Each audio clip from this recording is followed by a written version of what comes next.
I would, but my belt buckle's covered up.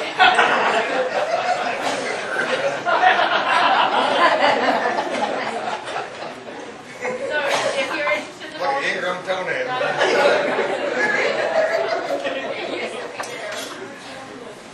Well, I'm going to come around for more wine. Okay. Alrighty, we're getting our oil heated up here. During our break, I took the liberty of just getting that done first. And when I'm doing this particular dish, I like some nice hot oil, because if the oil's too cool, I'd rather have the oil a little too hot than a little too cold, and I'll tell you why. Because if it's too cool, if the oil's too cool, excuse me, the oil's too cool, the desired color and crunchiness on the outside won't be achieved until the fish is overcooked on the inside. So I would rather have it be a little undercooked, and then you just kind of set it in the oven for a minute, and you know, when it sits there, it keeps cooking. So I like a good hot oil, and I like to put a little color on that meal, as I'll show you in just a second.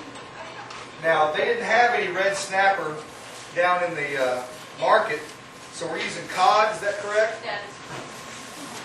Cod doesn't have that red line, what I'm talking about, like the snapper does.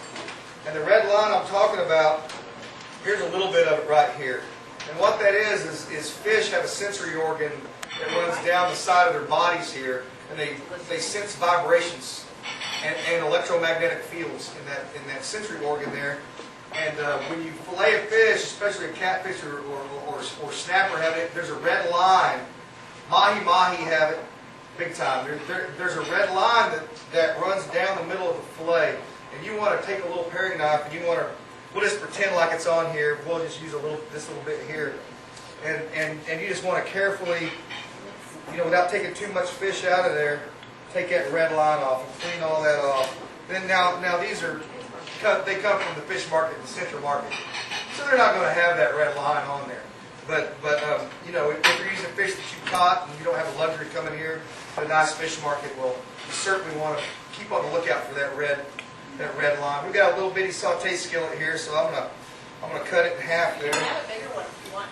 Oh, I'm good just right here like this. And you want this oil. You know your oil's hot when it's just like that komala a while ago. You can just barely start to see it smoking. I've got just a little bit too much oil in here, so I'm going to pour some of it out.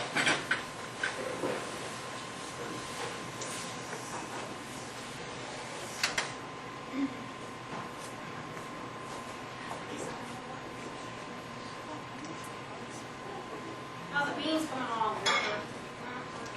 They're coming along wonderfully. Wonderfully. Got that ham hock. It's cooking down, getting all that.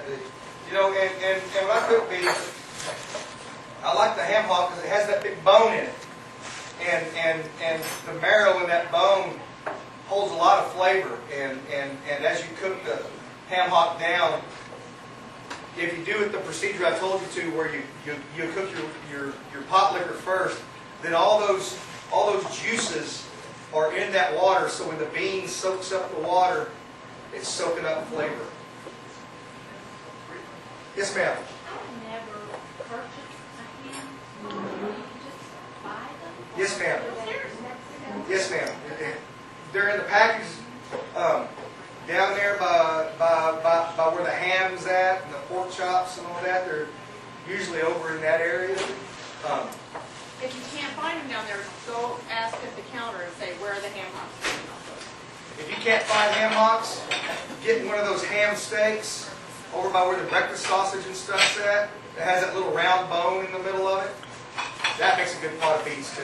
And just cut the ham up in little squares and throw that bone in there. You certainly can use smoked turkey.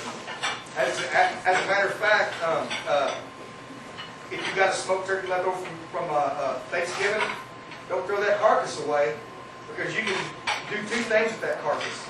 If you're not a pork eater, you can use that in your beans, of course, like you're building up to, or you can make gumbo. You can make a nice pot of gumbo out of that smoked turkey carcass. Yeah, don't throw that turkey carcass away.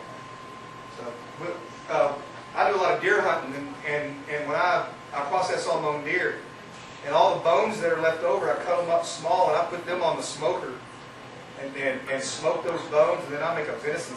Then I put them in, and I make a big pot of venison stock out of that. So the bones, by the time the dogs get them, there's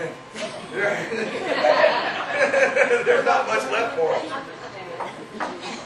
So the way I was raised, you know, if it has a calorie in it, it don't go in the trash.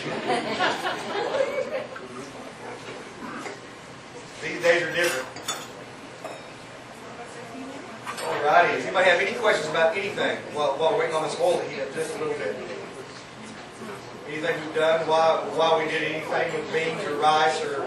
Why did you substitute cod for snapper? Because they didn't have any snapper in the market. I understand that, but I mean, are they... Why cod over anything else? Yeah. It's a white. It's a nice light. It's another light white fish. Yeah, it's nice and thick, flaky.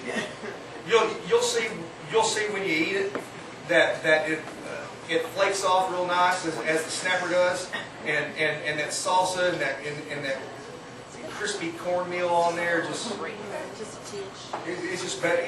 You know, it's a white fish.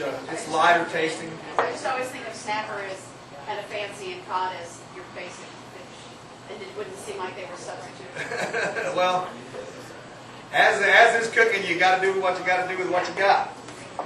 Could you use a sea bass? Or? Sure, you bet. You can see that. I've even used tilapia in my restaurant just to keep the entree price down. Now with that tilapia, you really got to go to work on that red line, and a lot of times on the skin side, on the fillet, you have the skin side, which is the side that the skin was attached to, and you have the flesh side. And that skin side is where all that stuff is you're going to want to cut off. And a tilapia fillet, that whole skin side's red. I mean, you got to go to work with it with a little paring knife. Really, I don't like that red on there for anything. Not grilling, not... Is it bitter? Or? It's bitter, it's fishy tasting. It's just... there's no way no. No bueno. Salt water will draw it out, but salt water will draw everything else out too. So, you know, if you got a real, like kingfish, yeah, go ahead and brine that a little bit. But you know, nothing against kingfish. It's just kingfish is good for you. It has all that oil and everything, but it tastes that way too. And so a kingfish, I like to cook with some smoke on it. I like to cook it on a grill and smoke it like you would pork shoulder or something. You know, get some smoke on there. It can handle I've it. never had good success cooking kingfish. Smoke it. Yeah, and as a matter of fact, when you catch your kingfish down at the coast, tell them to leave the skin on it when they fillet it. Same thing with redfish fillets, because you cook them on the grill and you leave the skin on. Yeah.